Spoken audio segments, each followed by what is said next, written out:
Some of you may have already heard, the world's first PS3 mod chip has been released, the PS JailBreak. You can purchase this from modsupplier.com and other listed distributors.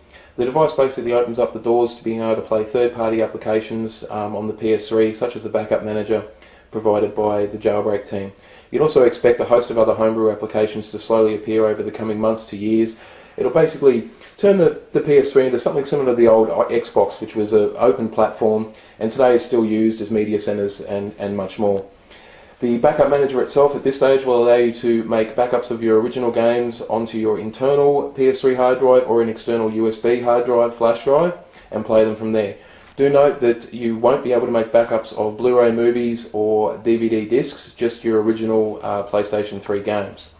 Now here we have the dongle itself. Comes in the packaging like this. There's no soldering involved with this device whatsoever. There's no opening up your console and voiding the warranty.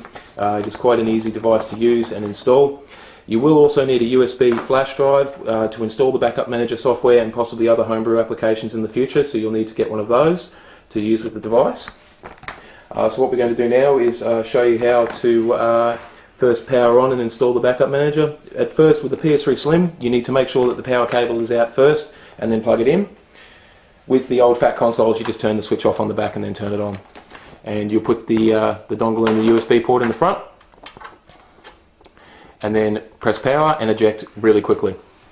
Now what will happen now is that you'll see two lights on the dongle itself. It'll be red and green. If you've successfully pressed the eject button quick enough, you'll see a green light come on.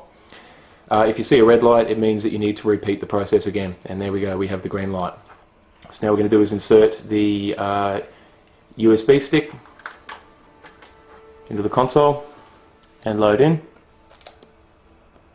And under the Games tab, you'll see an Install Packages files. This will install the backup manager onto the PS3, and then you will no longer need the USB stick. Now make sure to remove the USB stick now, because once you launch the backup manager, if it's in there, it will attempt to back up onto the USB stick, which is incredibly slow compared to using the hard drive, and it's something you can be caught out by, so make sure to remove it. Now we'll insert one of our original games, and the backup manager will load, giving you a disclaimer that you make sure that it is an original game that you own, that you are making a backup of.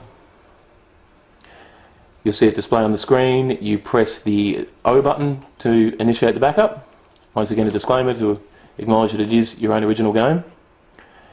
And the percentage is kicking off. Now, as you can see, we're already up to 3%, and it's only been a couple of seconds. The speed can vary depending on the game. Most of them can be blistering quick. Some can be around 10 minutes. Some do take a little bit longer because they're quite large, but once again, it is quite a quick process and quite easy to do. So we won't bore you with sitting there waiting to go to 100%. We'll pause the video, and as it gets to about 98%, we'll resume. Okay, as you can see, it's at 98%.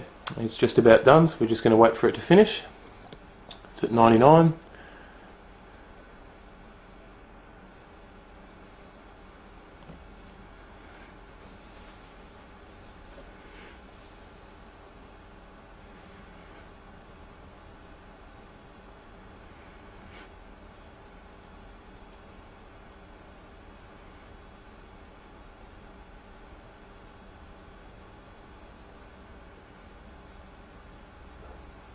And it's done. Now you'll see there's two logos there. One's the top, the disc that's in the machine. The bottom one is the one that's actually been backed up onto the hard drive. So what we're going to do now, just to prove that it's loading off the hard drive, we're going to take the original out and put a different one in.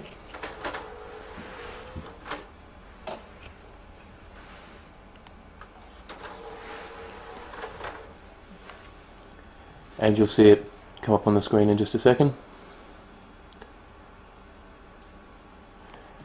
And what we're going to do now is load up the one on the hard drive.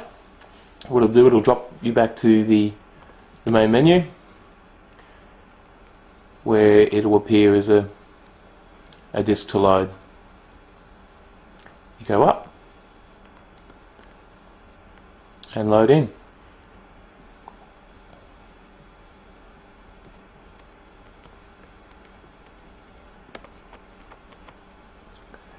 And if the camera would focus, you can see that it is loaded. So that's our first test and demonstration of the PS Jailbreak. We're quite excited about the product. I think it's going to have a lot of development done for it. There's going to be a host of homebrew and useful applications developed for the PS3 now. It's really going to open up the door to sort of treating your PS3 a little bit more like a computer rather than a machine where you sort of get told what you can use. So you can probably expect a great homebrew community to be developed for the machine, and possibly other devices such as this coming along. So that's our presentation of the PS Jailbreak. If anyone's got any questions, they can email through to us anytime at sales@modsupply.com, and that concludes